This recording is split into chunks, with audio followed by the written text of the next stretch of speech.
એક જણો dentist doctor, દાંતના doctor પાસે ગયો, ચોખ્ઠું બનાવ્યું, ડૉક્ટર હરખું કરીને ફિટ કરી દીધું, બધું પતી ગયું, જાઓ.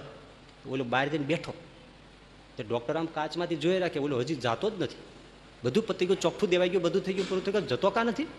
એટલે અડધો કલાક થયો, પોણો કલાક થયો, કલાક થયો, દોઢ કલાક થયો, એટલે પટાવાળાને કીધું પેલા પૂછને, એને તો બધું પતી ગયું છે, ચોખ્ઠું દઈ દીધું, દાંતમાં જો ને સફેદ કળીઓ જેવા દાંત કડકડાવે છે, બેઠો છે, જાતો કાં નથી? એટલે પટાવાળા જઈને પૂછ્યું કે સાહેબ તમને તો ચોખ્ઠું અપાઈ ગયું, બધું થઈ ગયું, ફિટ થઈ ગયું, તો હવે તમે બેઠા છો શું, જાઓ? તો કે ભલા કહે છે ને જેને દાંત દીધા એ ચાવવાનું દે.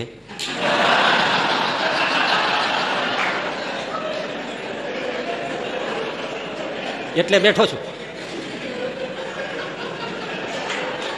તે પેલા એ જઈને ડોક્ટરને કીધું, જોજો મજાની વાત, ડોક્ટરને કીધું સાહેબ એમ કે છે જેને દાંત દીધા એ ચાવવાનું દે છે એવું સાંભળ્યું છે ને. ડોક્ટરે ગમ ખાઈ ગયો, પણ હોશિયાર એ કે હા જરૂર દઈએ, કેમ ના દઈએ. પ્લાસ્ટિકનું નકલી ઓલા માટીના નથી આવતા સફરજન, શો માટે પીડ્યા હોય, એ લઈને દીધું, આલે દે. તે પેલાને આપ્યું નકલી દાંત તો નકલી સફરજન, આલે આ ડોક્ટરે આપ્યું છે, ઓલો લઈને હાલતો થયો કે સારું છે છોકરા રમશે કે.